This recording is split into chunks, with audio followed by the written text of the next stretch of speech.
A educação constitui direito da pessoa com deficiência, assegurado o sistema educacional inclusivo em todos os níveis e aprendizado ao longo de toda a vida, de forma a alcançar o máximo desenvolvimento possível de seus talentos e habilidades físicas, sensoriais, intelectuais e sociais.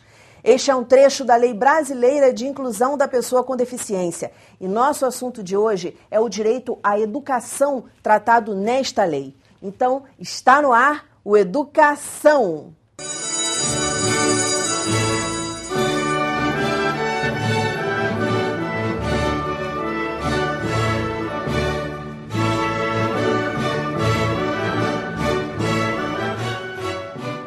Meus convidados são a professora e advogada Consuelo Martim, mãe do Arthur, de 10 anos, que tem necessidades especiais, e o professor e deputado Valdec Carneiro. Muito bem-vindos ao programa. Primeira pergunta é, de acordo com a lei, os alunos com necessidades especiais, os pais de alunos, não precisam pagar nada além da matrícula que é cobrada para todos os alunos, da mensalidade e anuidade cobradas para todos os alunos. Exatamente. Essa cobrança a mais já configuraria uma forma de discriminação, não é? Os estabelecimentos educacionais, qualquer que seja a sua natureza, públicos ou privados, laicos ou confessionais, têm uma missão fundamental a cumprir, que é a missão de educar. Educar os alunos nas suas diferenças, nas suas particularidades, nas suas especificidades. Portanto, a lei é muito clara quando garante direitos mais gerais, mais completos a pessoa com deficiência no cenário da educação, mas, sobretudo, deixa claro também que essa cobrança seria considerada abusiva, delituosa e configuraria, como eu já disse, uma forma de discriminação. Quer dizer, seria crime, Consuelo? Sim, na verdade, isso não é uma coisa nova, isso não é uma coisa que está sendo trazida pela Lei Brasileira de Inclusão. A LBI, ela reforçou, inclusive, que nós tínhamos diversos diplomas legais que não estavam sendo cumpridos, né? Então, desde a Constituição até a Lei 7853 de 89, ela já vedava essa proibição. O Estatuto da Criança e do Adolescente, o Código de Defesa do Consumidor... E a gente vai falar de cada um deles especificamente. Cada um deles determina o princípio da isonomia, e que nós somos iguais dentro da nossa desigualdade. Então, não justifica uma cobrança, né, adicional, nem permitir ou deixar que o pai arque com determinados custos que deveriam estar inseridos na escola. Por exemplo, material adaptado, né? Utilização de intérprete em Libras, professores de apoio, os mediadores, os escribas. Exatamente. Eu queria que você contasse um pouquinho a tua história, Consuelo, porque depois a gente vai falar das leis mais especificamente para as pessoas que estão em casa entenderem e saberem os seus direitos, né? Mas eu queria que você contasse um pouquinho a tua história, porque eu acho que ela reflete a história de muitos pais pelo Brasil.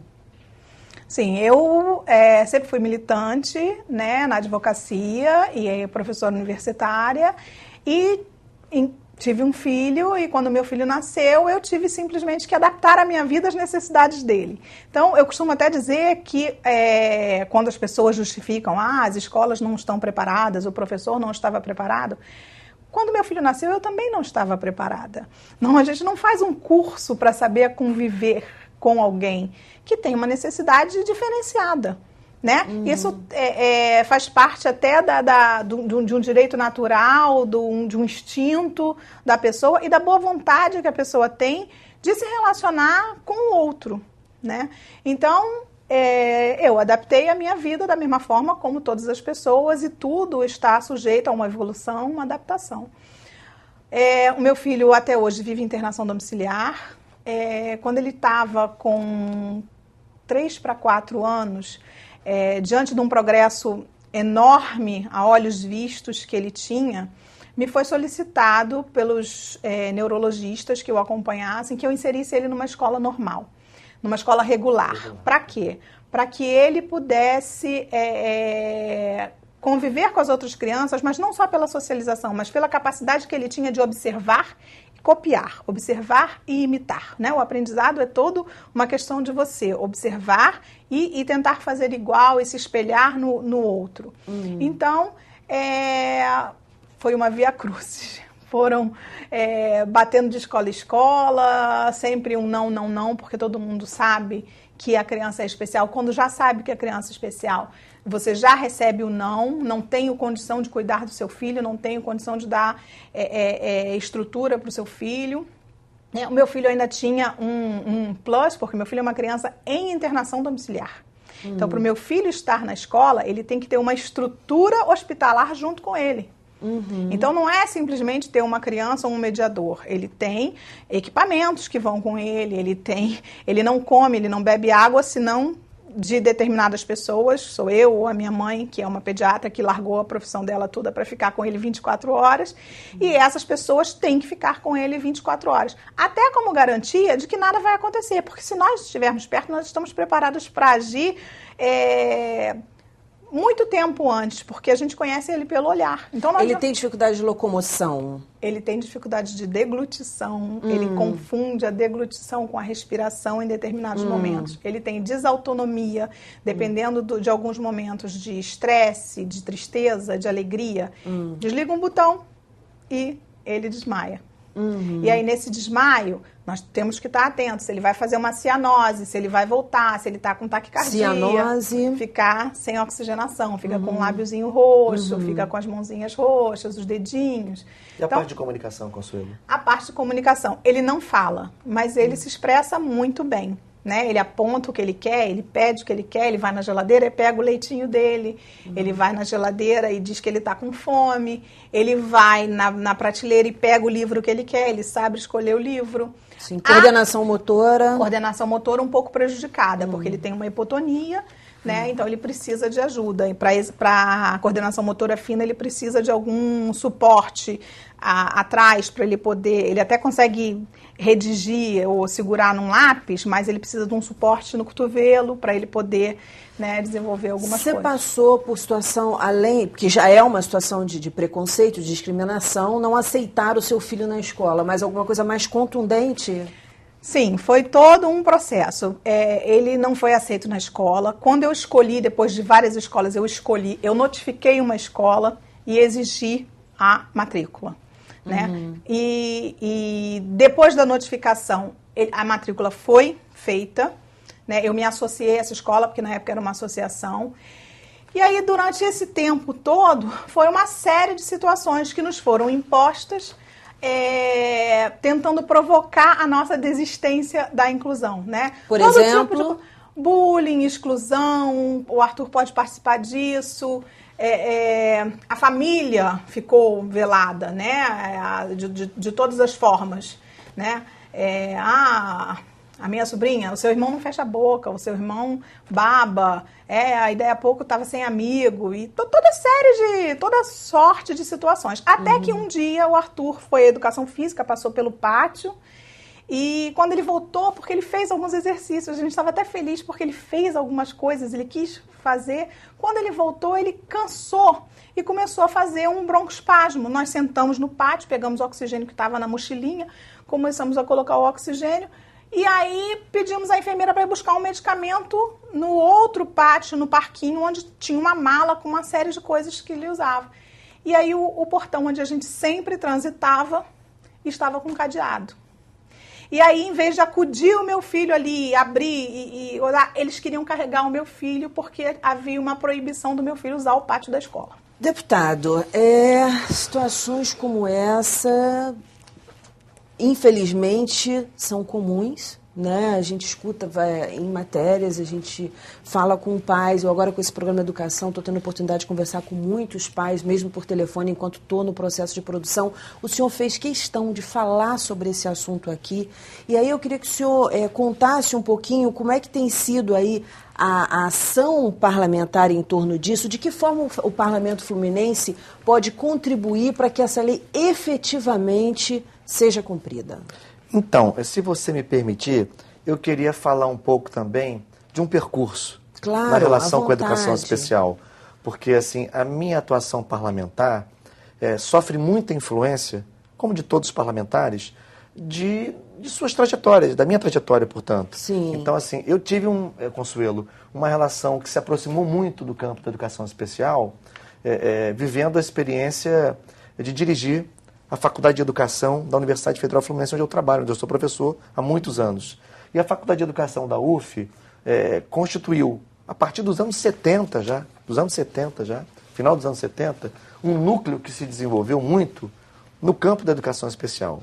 Estudos, assim, para a época, pioneiros. Me lembro, por exemplo, de uma pesquisa feita por uma professora chamada Liliana Weller, no início dos anos 80, em que ela tratava da sexualidade da pessoa com deficiência. Aquilo foi um tabu, né? Um tabu para o período que foi feito. Enfim, depois nós tivemos estudos os mais variados sobre a inclusão da pessoa com deficiência no mundo do trabalho, a questão dos alunos que têm características de superdotação, enfim, todo tipo de modalidade de deficiência. Então, eu venho dessa escola, uma escola que vem há 30 anos, pelo menos, trabalhando com a perspectiva da inclusão e que foi fundamental, veja, no processo de formulação, na delegação brasileira, de um documento que o Consuelo conhece, que é fundamental, que é paradigmático para o debate sobre inclusão da pessoa com deficiência no campo da educação, que é um documento que nós conhecemos como Carta de Salamanca, que data de 1994. Um grande conclave na Espanha, em que vários países, inúmeros países, entre os quais o Brasil, foram signatários de um documento que é um documento orientador de políticas públicas para o campo da educação especial e que tem como matriz, tem como eixo o princípio da inclusão. Então, por um lado, eu sofro essa influência, eu diria essa positiva influência. E, por outro lado, eu venho de uma outra escola também, que é a escola decorrente da minha experiência como gestor de uma rede pública de educação. Eu fui secretário de Educação em Niterói, em 2 oportunidades.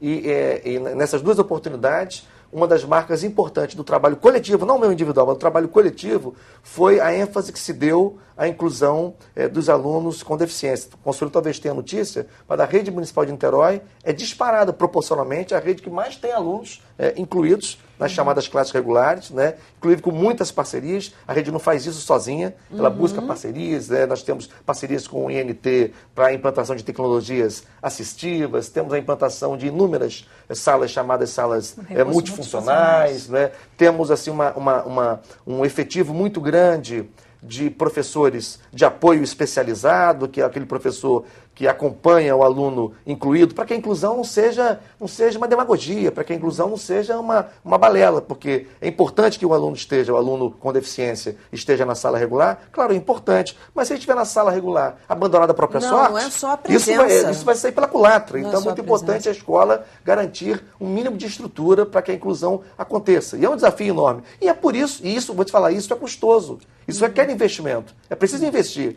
E isso tem a ver, penso eu, com boa parte, eu não quero aqui ser leviano, mas com boa parte das resistências, das estratégias protelatórias que muitas escolas por aí tentam adotar para evitar a matrícula em seus bancos escolares do aluno com deficiência, porque isso pressupõe, num tratamento educacional adequado, pressupõe um certo nível de investimento que é preciso ser feito, que é de responsabilidade do estabelecimento de ensino. Sim, claro, a gente vai falar sobre isso no segundo bloco, e é interessante, a gente está no finalzinho desse bloco agora, mas é interessante o que o senhor falou, porque eu também ouvi isso de uma outra professora, o senhor segundo, já não é o segundo, mas vamos dizer, segundo professor aqui gravando, que fala isso para mim, que é o seguinte, o que a gente pode perceber é que, nesse sentido, o que me parece, pelos depoimentos que eu tenho ouvido, é que as escolas públicas estão muito mais preparadas do que as particulares para receber o aluno com necessidades especiais. É que, inclusive, um dos fundamentos da ação direta de inconstitucionalidade é esse, é o medo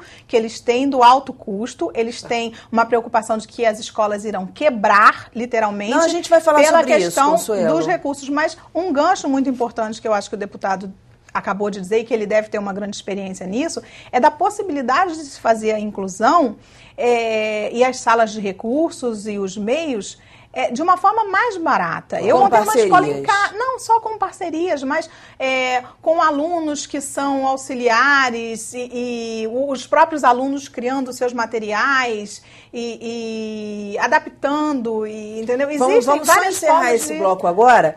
E vou encerrar com essa frase, A escola pede, às vezes, tanto que o aluno seja criativo. Então, vamos fazer os gestores das escolas serem criativos também. A gente vai para um breve intervalo e volta já já. Não sai daí, não.